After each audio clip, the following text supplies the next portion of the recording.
Salut les gars, c'est Chaz, j'espère que vous allez bien. Aujourd'hui, on se retrouve pour une nouvelle vidéo. Cette fois-ci, on n'est pas sur Supremacy, mais on est sur Tier List Maker. Aujourd'hui, on va faire petite tier list des troupes du jeu, donc Supremacy 1914. Je vais prendre que les troupes de base qui sont produisibles dans le jeu. Je vais pas prendre, je vais pas noter le Stormtrooper et le Zeppelin déjà parce que je les ai quasiment jamais joués et que vu que c'est des troupes un peu bonus, déjà qu'on peut pas produire, qui sont vraiment trop cheatés quoi, ça servirait à rien de les noter parce qu'ils sont pas représentatifs du jeu dans son entièreté. Donc voilà, petite vidéo un peu qui sort un peu de l'ordinaire de ce que j'ai l'habitude de sortir, mais voilà, j'espère que ça va vous plaire. Je trouve l'idée un peu originale. Voilà, vous me dites ce que vous en pensez dans les commentaires et voilà. Donc on va commencer directement par l'infanterie, troupe de base du jeu, classique. Voilà, ça va en B, c'est sa place. C'est la troupe de base du jeu. C'est utile dans toutes les armées. Pour moi, c'est l'infanterie, quoi. Il y a pas grand chose à dire dessus. Ça va en B, c'est sa bonne place. Ensuite, on passe sur le véhicule blindé. Le véhicule blindé, ça va en A. J'ai hésité à le mettre en S, mais A, c'est sa bonne place, je trouve. C'est une bonne troupe. Des bons PV, des bons dégâts, troupe défensive. Si elle est utilisée en défense, ça va en S. Mais ouais, c'est sa place. C'est troupe la plus rapide du jeu en plus. Ah, c'est sa place. Rien d'autre à dire dessus. Aussi, oui, bonne défense anti-aérienne. Voilà, très bonne troupe. Cavalerie. Cavalerie, ça pourrait aller en A. Avec en plus leur récent buff au niveau du temps de production. Mais pour moi, ça va en B. Parce que c'est quand même rapide. C'est assez rapide. Ça va à 47, je crois. Mais ça a pas assez de points de vie. S'ils sont mal utilisés, les PV descendent rapidement, quoi, et c'est facilement tuable. Même si on peut les spammer, au bout de ouais, 2-3 offensives, ils sont fatigués, quoi. Il faut les laisser se reposer. C'est pour ça que sur les offensives un peu plus longues, je préfère les véhicules blindés, surtout en early. C'est bien d'avoir de la cavalerie pour faire des dégâts, mais ils sont pas assez décisifs pour moi. Ouais, ils sont moins bien que les véhicules blindés à mes yeux, donc pour moi ça va en B. Ensuite on passe sur les croiseurs légers. Croiseurs légers ça va en B aussi, parce que c'est très fort en early. C'est rapide aussi en mer, c'est la troupe la plus rapide en mer, mais c'est un peu trop faible pour la mettre au-dessus. Ça a 50 points de vie je crois, c'est pas assez. En mid et endgame, ils servent plus à rien. C'est à part pour tuer deux trois troupes qui seraient perdues en mer, même s'ils se font attraper par des vaisseaux de transport marins, ils se font défoncer quoi. Mais bon, c'est quand même une bonne troupe pour la défense anti-aérienne, meilleure défense anti-aérienne du jeu. Si on les met avec des cuirassés, ça peut faire de gros dégâts et ça peut être difficilement tuable. Donc oui, ça va en B. Aussi, point négatif des croiseurs légers, c'est qu'ils ont une moins bonne range que les artilleries. Donc les artilleries peuvent venir les chercher s'ils se rapprochent un peu trop des côtes. Donc voilà, ça va en B. Artillerie, il n'y a pas de doute, ça va en S. C'est la troupe la plus utile du jeu. Dès qu'on arrive en mini-game, il y en a partout. Ça attaque à distance, donc ça permet de faire des dégâts gratuits. Si personne va les chercher, bah ça fait des dégâts à la suite. Oui, par exemple, si on les met à bombarder une ville pendant la nuit, bah les dégâts au réveil peuvent vite monter. Ça va chercher les troupes dans les forteresses. Ça aussi, c'est hyper utile. Le seul point négatif, c'est sa lenteur et sa vulnérabilité. C'est pour ça que s'ils sont bien joués, ils sont inarrêtables, hein. Franchement, j'ai déjà vu des stacks de plus d'une centaine d'artilleries, voire même plus, hein, mais je vais rester sur la centaine. Franchement, s'ils sont bien défendus au niveau anti-aérien et terrestre, bah tu peux pas aller les chercher. Et même si t'es en combat contre eux, si les artis peuvent taper derrière, et bah tu vas prendre très très cher, hein. Donc ça va en S, pas de doute là-dessus. Ballon d'observation, pareil, ça va en S. Ça coûte pas très cher, c'est disponible dans les premiers jours, euh, faut juste l'atelier niveau 2. Il me semble qu'à un moment, les ballons d'observation, il fallait construire un aérodrome, mais je suis pas sûr. Mais ouais, c'est disponible en early, ça permet de voir de super loin. Bah en fait, c'est juste ça, hein, ça permet de voir de super loin, déjà. Je pense que rien que ça pourrait, enfin, ça la rend déjà très très forte.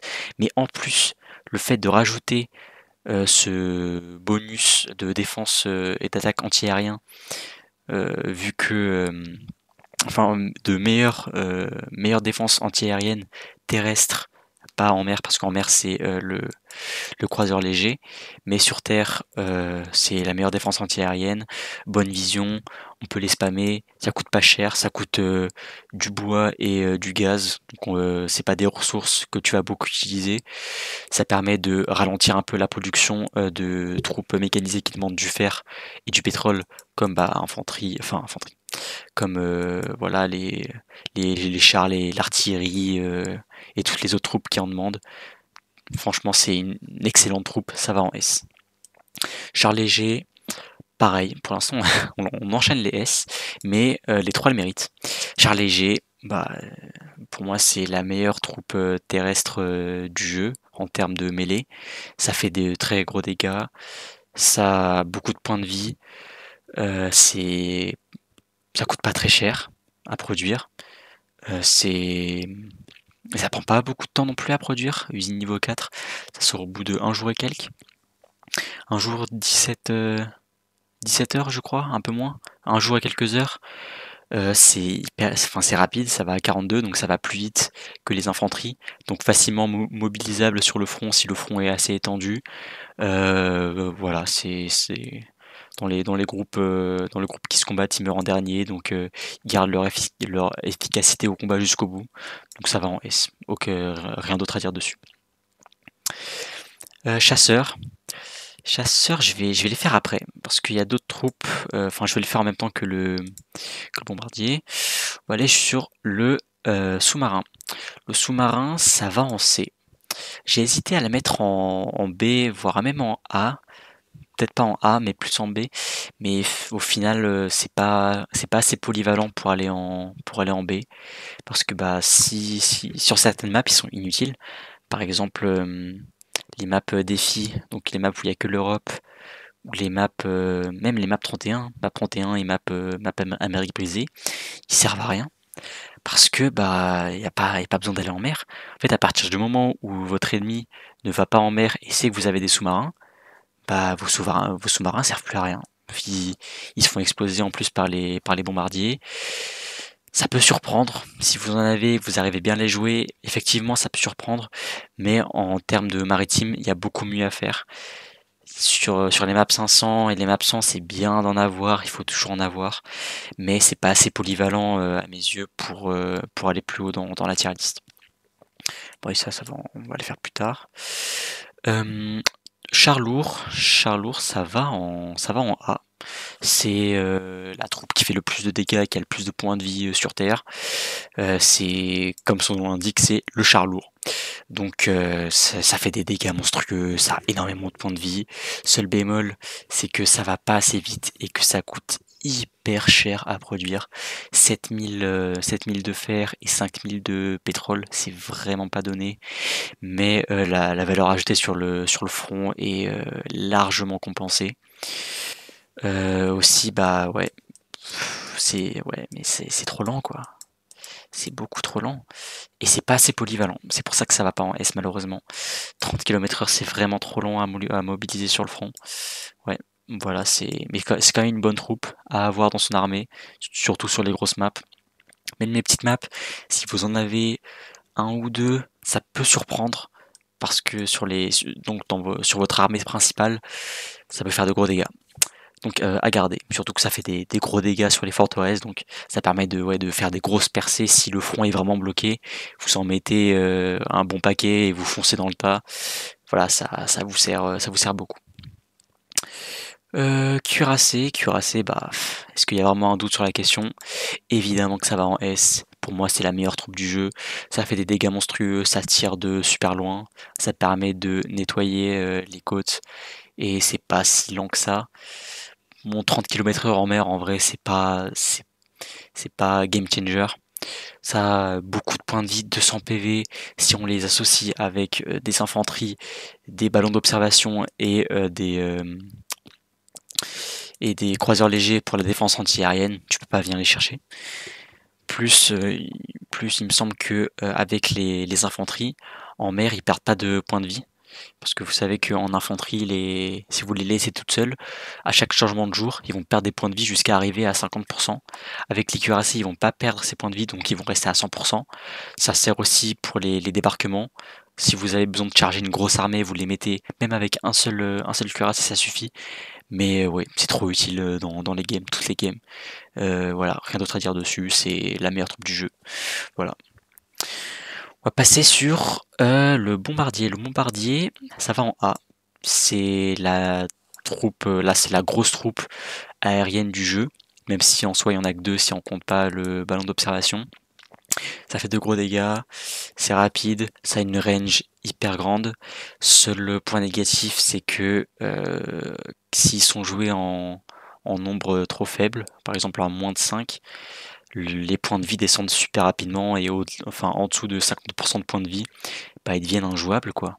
Tu peux rien faire tu peux rien faire avec, tu es obligé de les laisser régénérer leurs points de vie parce que si tu joues si tu joues bombardier en mid game ou en early, pas en early parce que c'est pas possible, mais ouais début de mid game, et bah tu peux pas chercher grand chose avec quoi, surtout que ça coûte hyper cher en plus.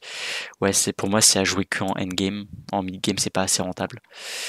Mais bon, ouais, ça fait quand même de gros dégâts en mer. Ça fait beaucoup de dégâts aussi aux troupes maritimes. Donc ouais, ça mérite sa place en A, c'est bien. Chasseur, ça va en C. C'est pas assez polyvalent à mon goût. Euh, ça sert qu'à venir chercher les bombardiers. Et et bah dans les airs, les bombardiers, enfin les chasseurs, ils viennent que chercher entre eux quoi. Chasseurs, ils s'annulent, donc ça sert pas à grand chose par rapport à ça.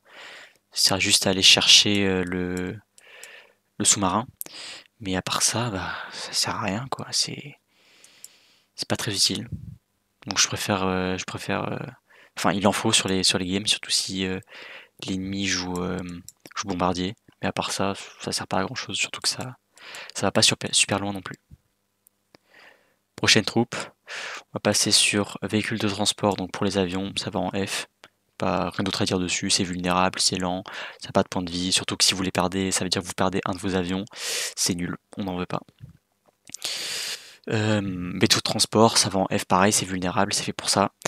Ça transporte vos troupes en mer, donc toutes les troupes terrestres qui vont en mer, ça se transforme en ça. Voilà, rien d'autre à dire dessus, c'est nul. Ensuite, on va passer sur l'artillerie lourde. Évidemment, ça va en S, je déconne. Ça va en F, c'est nul, ça coûte cher, c'est pas facilement mobilisable, c'est lent, ça se fait tuer par tout et n'importe quoi. Enfin, ça a même pas beaucoup de points de vie, hein, il faut des rails. Si l'ennemi a si vous faites saboter par des espions militaires vos chemins de fer, bah vous pouvez rien faire. Vos artilleries sont bloquées. Donc il faut les protéger, ça vous rend vulnérable aussi les troupes qui protègent l'artillerie. Donc les seuls moments où c'est utilisable, où c'est potable on va dire, c'est pour défendre vos côtes, parce que ça a une plus grosse range que les cuirassés. Et encore, hein, parce que ça fait pas assez de dégâts pour aller vraiment les chercher. Les troupes peuvent quand même débarquer, mais aussi par exemple sur les maps 100, enfin les maps 100 et les maps 500, les maps 100 je suis pas sûr, mais quand les provinces sont très rapprochées, comme par exemple en France sur les maps 500, ça peut être fort parce que ça permet d'aller chercher beaucoup de provinces vu que les provinces sont très rapprochées. Mais à part ça, bah, c'est nul, hein, enfin, pour moi, c'est vraiment la pire troupe du jeu. Faut soit améliorer leur dégâts d'attaque ou peut-être un peu leur mobilité. Mais ouais, c'est vraiment pas assez rapide pour ce que c'est pas rentable. Vu le prix que ça coûte, ça pour moi ça sert à rien. Donc voilà pour ma tier list, je pense qu'on a fait le tour. Je suis plutôt satisfait. Au véhicule blindé, ouais, je vais le laisser là, il est très très bien. Ouais, non, je suis satisfait, il y a juste certains qui sont pas assez contents pour la cavalerie, je pense. Il y en a beaucoup qui aiment la cavalerie. Mais pour moi, je la joue pas énormément, je la joue quand même, mais pas énormément. Je suis pas un très grand fan. Donc voilà, j'espère que cette vidéo vous a plu. Si c'est le cas, n'hésitez pas. Le petit like, le petit commentaire, le petit abonnement. Si jamais il y a des trucs sur la tier list qui vous déplaisent ou vous avez un truc à dire dessus, parce que je suppose que voilà, il y a toujours des avis qui divergent. Je serais ravi de les entendre parce que elle n'est pas parfaite ma tier list. Hein. C'est selon moi, selon ma vision du jeu. Voilà, donc c'est tout pour cette vidéo. Je vous dis à plus pour une prochaine vidéo. C'était Chaz, la bise.